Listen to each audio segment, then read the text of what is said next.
Hi, thank you for watching Digging to China. I'm Dong Shang. If you have not done so already, please subscribe to my channel. Thank you very much. Today, I would like to discuss the Central Asia Summit organized by the Chinese Communist Party. Over the past few days, both international and Chinese official media outlets have covered the China Central Asia Summit. The summit commenced on May 18th in Xi'an.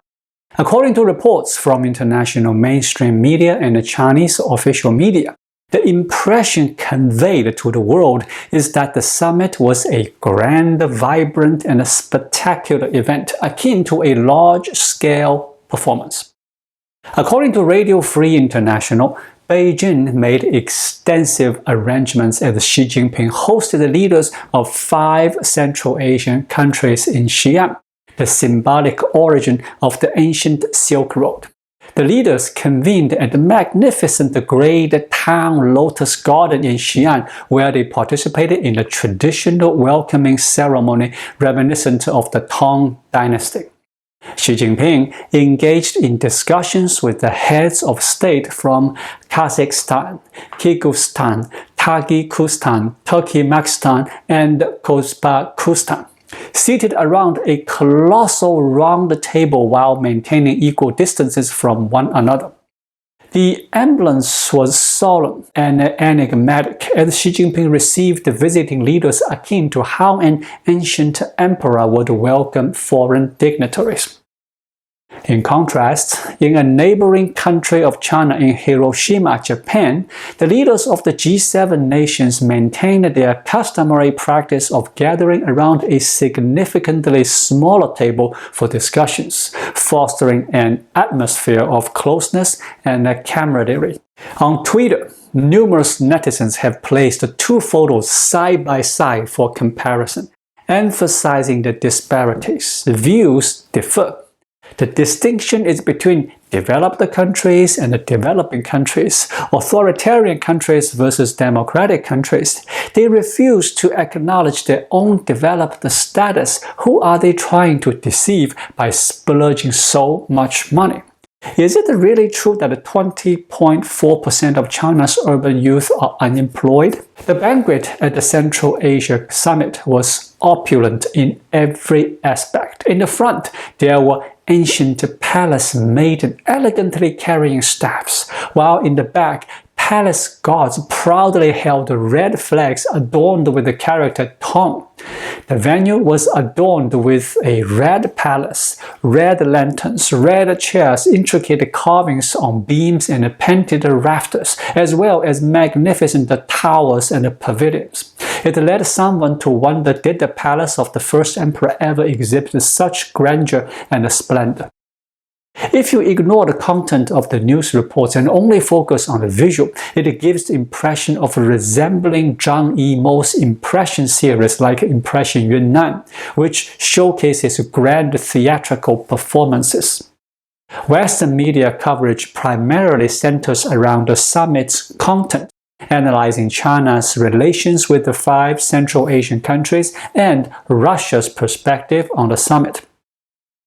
As a result, there is a difference in emphasis between the official reports from the CCP and the mainstream Western media, which is quite intriguing.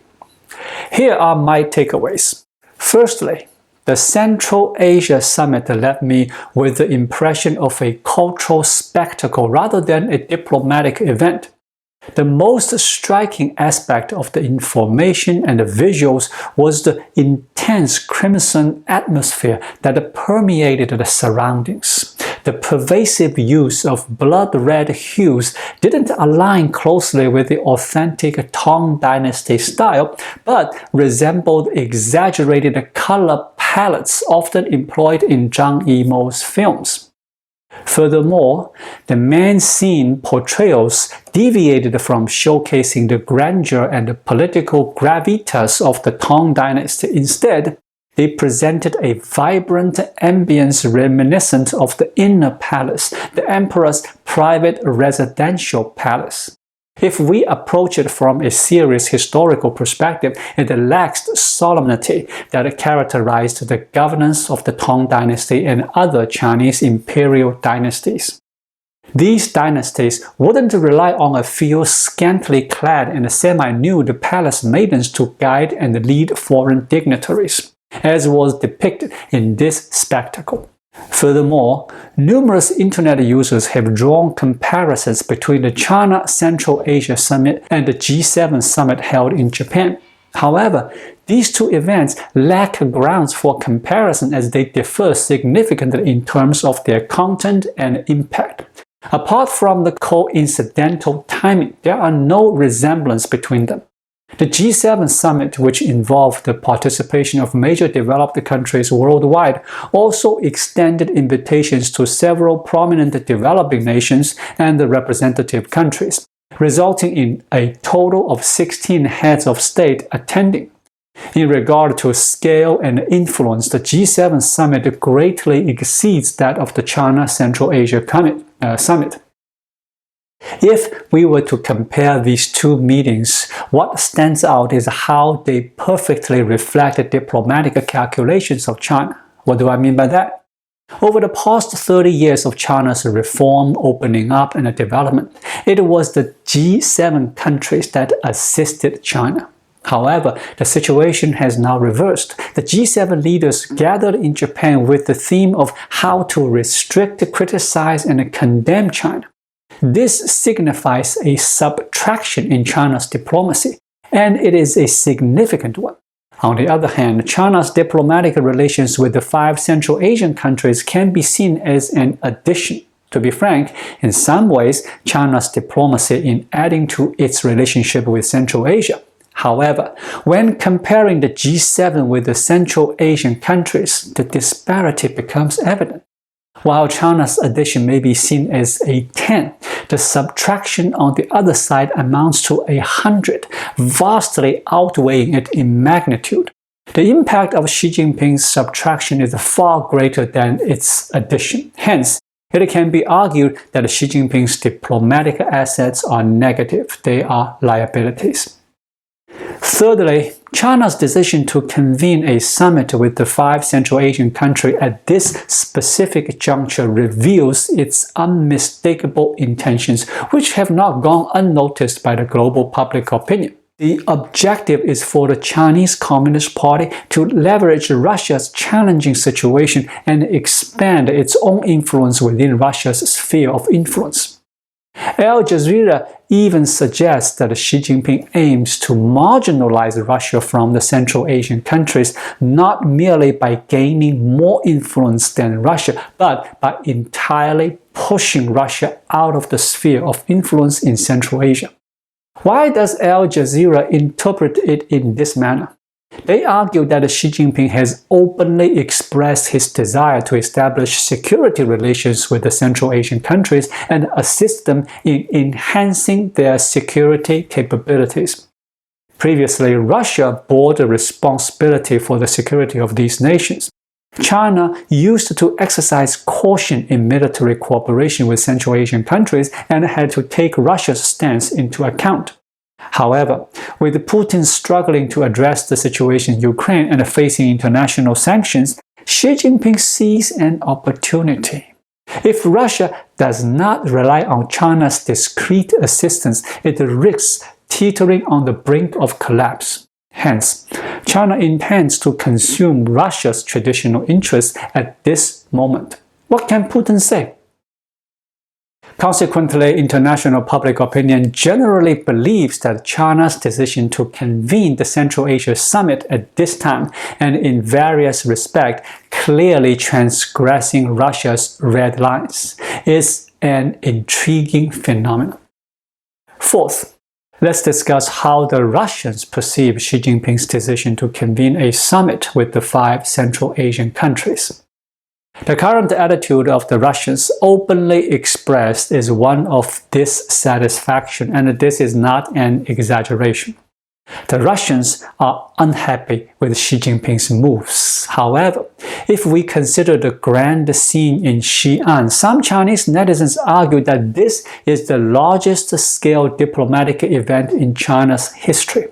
They believe that Xi Jinping's actions are not mere maneuvers or hidden conspiracies, but rather overt appropriation.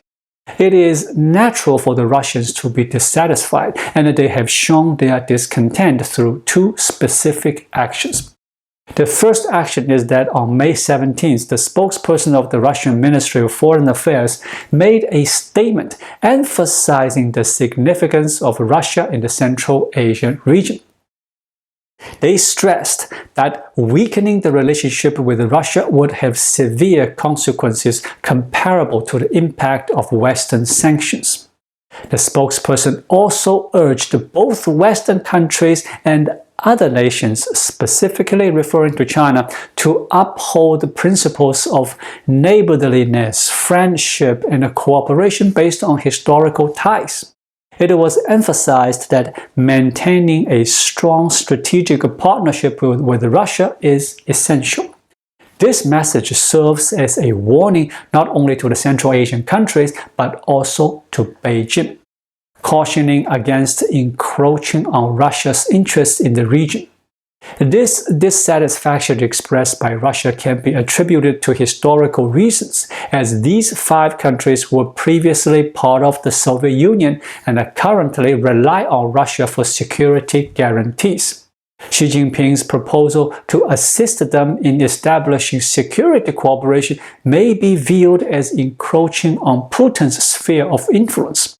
These statements were made prior to the Central Asia Summit and were primarily intended as a warning to the Central Asian countries while simultaneously cautioning Beijing. The second response from Russia is equally intriguing.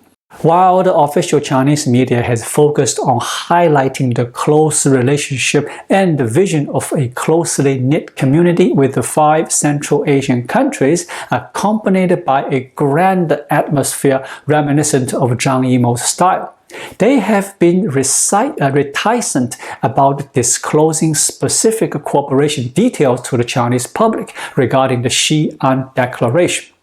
In contrast, Russian official media promptly made the relevant content regarding China in the Xi'an Declaration public, sharing it with the Chinese audience, including on platforms like Weibo. The Russian news agency even used the Chinese language on Weibo to relay this information to the Chinese people. According to the Russian news agency, the Xi'an Declaration includes China's commitment to provide a total of 26 billion yuan in financing support and non-repayable assistance to the Central Asian countries. This amount of 26 billion yuan was specifically emphasized in a prominent headline. Initially, the CCP had intended to keep this matter concealed from the Chinese public. However, the Russians brought it to light, leading to extensive discussions among Chinese netizens. They became aware that the Grand Tang Dynasty-style scenery and the elaborate display of giant red lanterns in Xi'an were all financed, with each of the five participants receiving over 5 billion yuan. This raised questions about the high cost of the summit. The Russians are well aware of the implications of highlighting the 26 billion yuan figure and the potential impact it may have within China. This reflects Russia's dissatisfaction as they aim to stir public discontent towards Xi Jinping. Through this analysis, we gain a clear understanding of the objectives and actual consequences of this summit. Ultimately, it underscores the power struggle and conflicting interests between China and Russia in the Central Asian region. This intriguing phenomenon also suggests the potential for increased contradictions and conflicts between the two countries, despite their current partnership. Thank you for watching. Please leave a comment and subscribe to my channel. Just click the subscribe button right here. I'll see you again shortly. Until then, be well.